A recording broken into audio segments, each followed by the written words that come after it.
Hello everyone.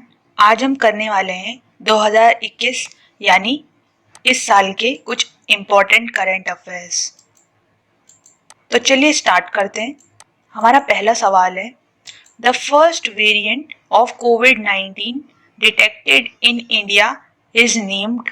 तो जैसा कि आपको पता ही है कि कोविड-19 के कोरोना के बहुत सारे केसेस अलग अलग कंट्रीज से आ रहे हैं, तो इन सबका कुछ ना कुछ नाम रखा गया है, राइट। तो ये ग्रीक लेटर्स पे रखा गया है। तो अगर मैं बात करूं इंडिया के वेरिएंट की, तो इसका नाम डेल्टा रखा गया है। क्या आप मुझे बता सकते हैं कि जो बीटा वेरिएंट है ये कहाँ से ओरिजिनेट हुआ, यानी किस कंट्री से ओरिजिनेट हुआ? और अल्फा की अगर हम बात करें तो ये एक यूके का वेरिएंट है, राइट। एंड जापान का वेरिएंट गामा है। तो आप मुझे बीटा का वेरिएंट बताइएगा। और डेल्टा का जो न्यूमेरिकल कोड है वो B16172 है, राइट। हमारा अगला सवाल है, a joint military exercise between India and America recently happened in which state? देखो, आपको पता ही है कि हमारी बहुत सारी कंट्रीज के साथ मिलिट्री एक्सरसाइज होती है।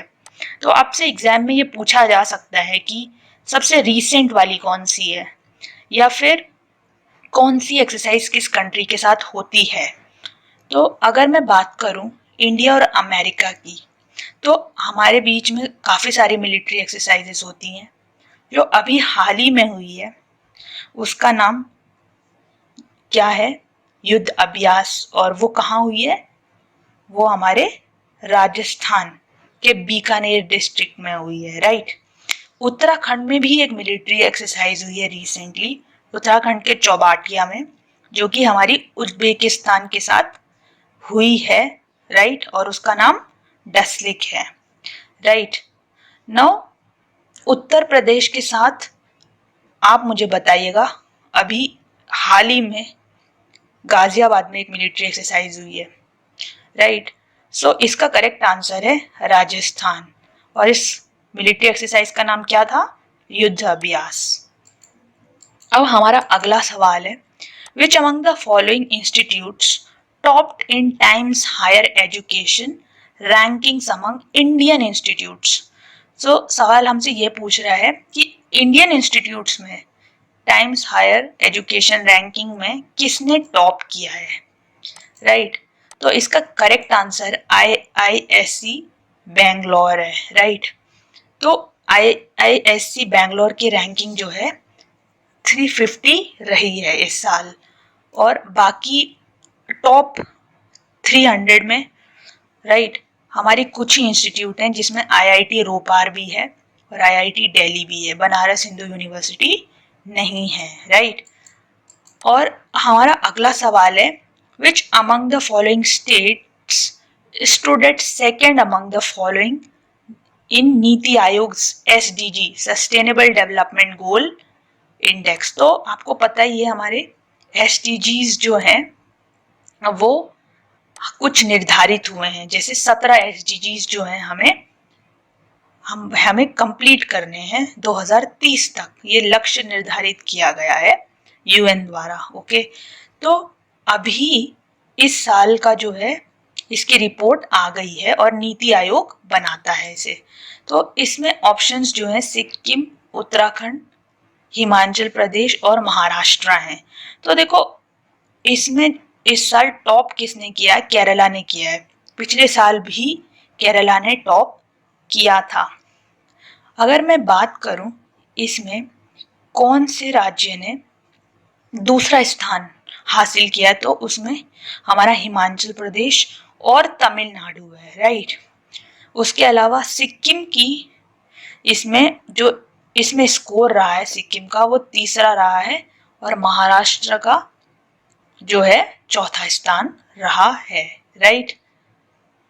अब हमारा अगला सवाल है, the venue of 26th COP of UNFCCC is scheduled to happen at Kyoto Japan, Glasgow Scotland, या फिर दिल्ली इंडिया, पेरिस फ्रांस। देखो यूएनएफसीसी जो है ना, जिसका फुल फॉर्म है United Nations climate change conference, इसका उद्देश्य है कि हमारे जो ग्लोबल वार्मिंग का इशू है due to greenhouse gases, उसको कम करना, उसे एलिमिनेट करना, राइट।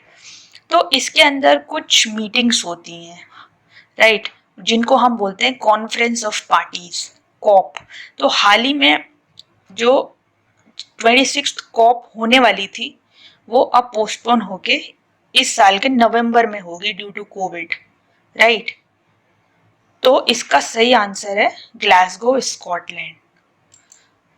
हमारा अगला सवाल है, UGC was constituted on the recommendation of Kothari commission, Sargent commission, Mudaliar commission या फिर doctor S Radhakrishnan commission. So UGC हमको पता है कि ये सेटअप हुआ था 1953 में, राइट।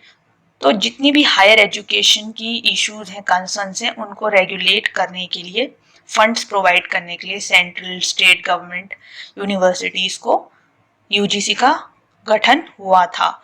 तो हम अगर बात करें यूजीसी किसके रिकमेंडेशन पे कॉन्स्टिट्यूट हुआ था, तो डॉक्टर एस राधाकृष्णन के बेसिकली रिकमेंडेशन पे ये हुआ था। तो जब इंडिया आज़ाद हुआ था 1947 में, तो 1948 में यूनिवर्सिटी एजुकेशन कमीशन बना था इनके चेयरमैनशिप के अंदर।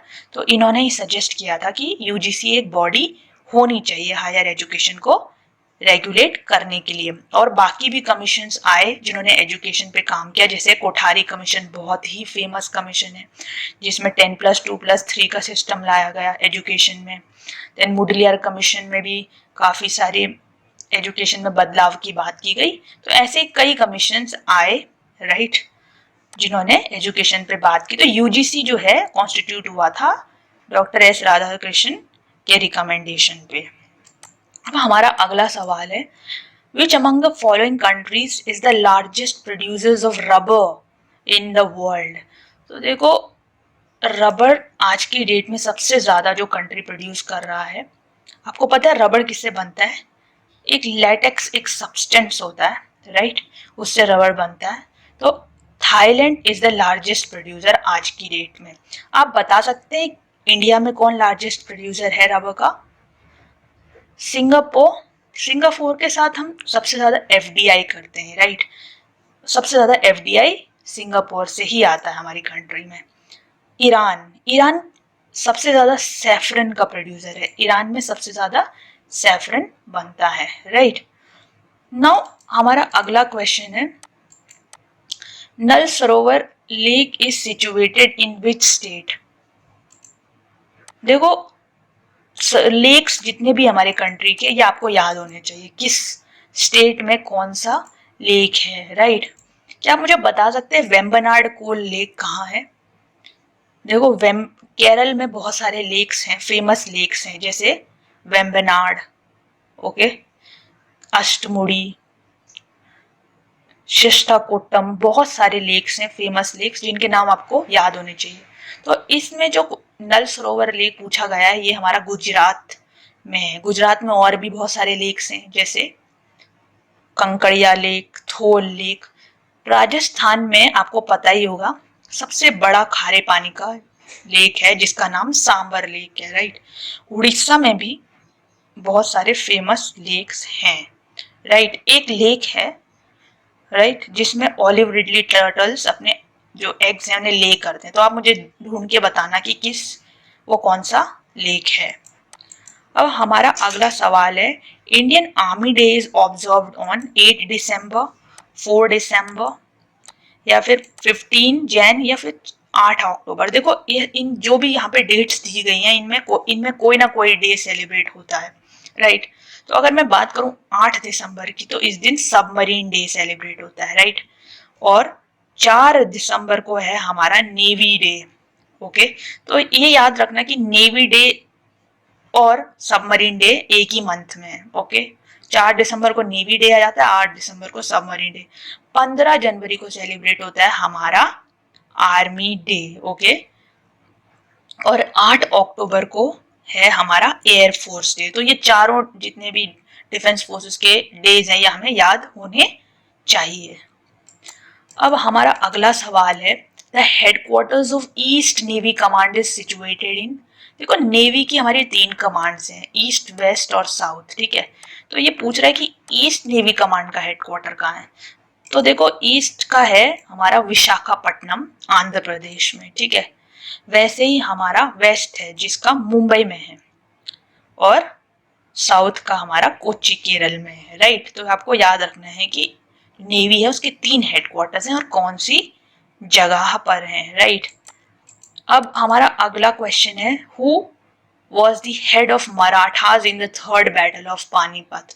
तो हमें पता है कि 3 जो लड़ाइयां हैं पानीपत की लड़ी गई। तो पहली लड़ाई किसके बीच लड़ी गई? पहली लड़ाई जो है हमारी किसके बीच लड़ी गई, बता सकते हैं आप मुझे? पहली लड़ाई देखो बाबर और इब्राहिम लोदी के बीच में लड़ी गई, राइट। तो हमें पता है कि मुगल डायनेस्टी से पहले लोदी या फिर हमारा दिल्ली सल्तनत रूल करता था, तो लोदी डायनेस्टी उसके अंदर लास्ट डायनेस्टी रही क्योंकि बाबर ने उन्हें हरा दिया। तो हमारी पहली बैटल ऑफ पानीपत जो है ये हमारी किसके बीच है? इब्राहिम लोदी और बाबर के बीच में। और दूसरी बैटल किसके बीच में हुई? हेमू और अकबर के बीच में, राइट। और हमारी तीसरी जो बैटल हुई थी वो किसके बीच में हुई थी? मराठास के बीच में और अहमद शाह अब्दाली के बीच में हुई थी, राइट। तो यहाँ पे हमसे पूछ रहा है कि हेड कौन था मराठास का। तो देखो ये याद रखना, ठीक है, सदाशिव राव भाऊ वो लीड कर रहे थे मराठास या थर्ड बैटल ऑफ पानीपत को, right. The idea of fundamental duties in the constitution has been borrowed from which country. तो देखो हमने अपने कॉन्स्टिट्यूशन में जो भी आइडियल्स वगैरह लिए हैं वो किसी न किसी कंट्री से लिए हैं, राइट। तो अगर हम बात करें फंडामेंटल ड्यूटीज की तो ये हमने रशिया से बोरो की है, राइट। इसी प्रकार हमने ईरान से भी कुछ बोरो किया है। आप बता सकते हैं DSSPs like right, directive state policy, ये भी हमने किससे बोरो की है? ये हमने ईरान से बोरो की है, राइट। ऐसे यूएस से भी हमने कुछ बोरो की हैं। वो क्या किया है? जो हमारा प्रीएम्बल है उसको हमने यूएस से बोरो किया है। Now the next question is the recently launched मुख्यमंत्री बाल सेवा योजना इज ऑफ विच स्टेट। देखो हर स्टेट की कोई ना कोई योजना आती रहती है, राइट।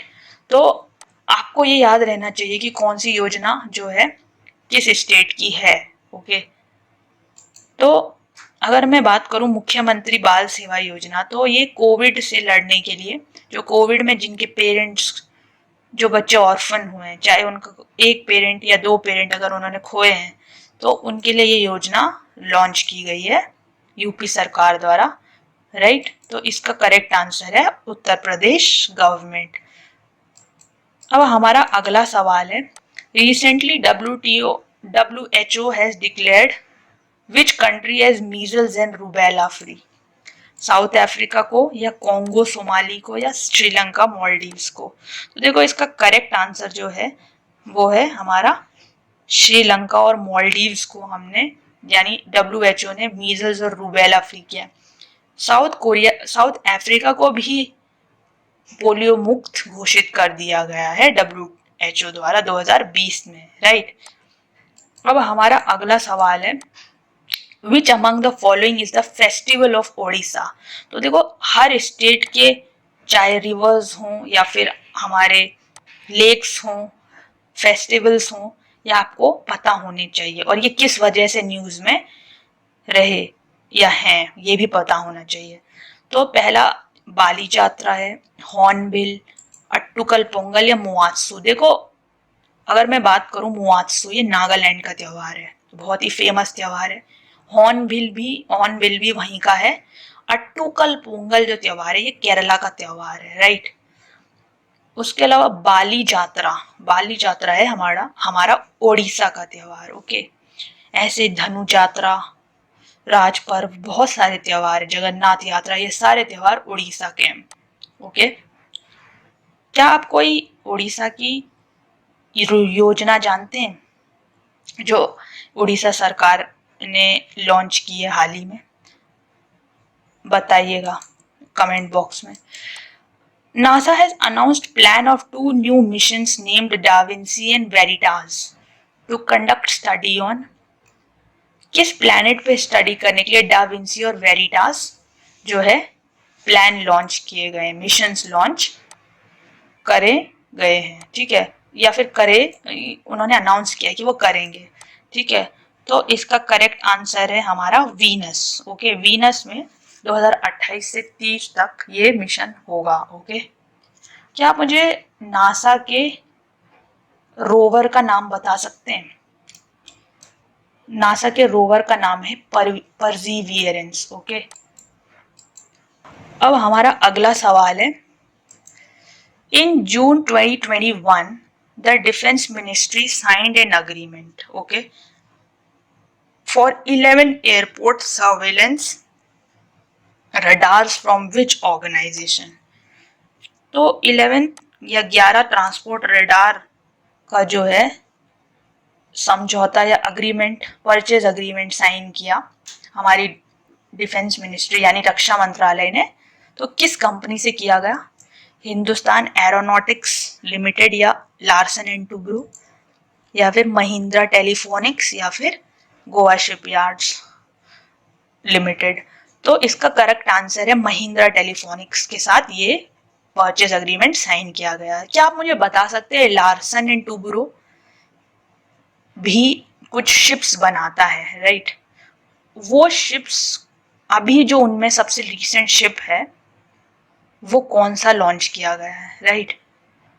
एक हिंट मैं आपको देती हूँ, जितने भी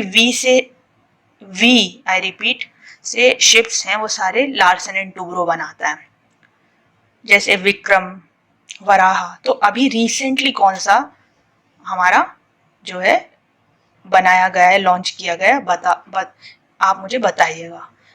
हिंदुस्तान एरोनॉटिक्स लिमिटेड भी बहुत सारे प्रोडक्ट्स बनाती है, राइट। बहुत सारे डिफेंस प्रोडक्ट्स बनाती है, आइटम्स बनाती है, राइट। तो लाइट कॉम्बैट एयरक्राफ्ट्स इसने ही बनाए हैं, राइट। नेक्स्ट सवाल है हमारा, what is the minimum global corporate tax fixed by G7 countries. तो हमको पता है क्या होता है कॉर्पोरेट टैक्स, जो कि हमारी जो भी कंपनीज हैं वो पे करती हैं, राइट। जब वो अपना बिजनेस में कोई भी इनकम जनरेट करती है उसका कुछ परसेंट, राइट। तो G7 कंट्रीज जो मोस्ट पावरफुल कंट्रीज हैं वर्ल्ड की, उनकी जो बैठक हुई थी अभी जून में, उसमें एक मिनिमम कॉर्पोरेट रेट टैक्स जो कि लिया जाएगा। अगर कोई MNC लेट से किसी कंट्री में आना चाहती है तो उसे इतना टैक्स देना ही पड़ेगा, राइट, कम से कम। तो वो 15% डिसाइड किया गया है, ओके। तो आज के लिए बस इतना ही। होप आपको ये वीडियो अच्छा लगा होगा। Thank you so much for your time.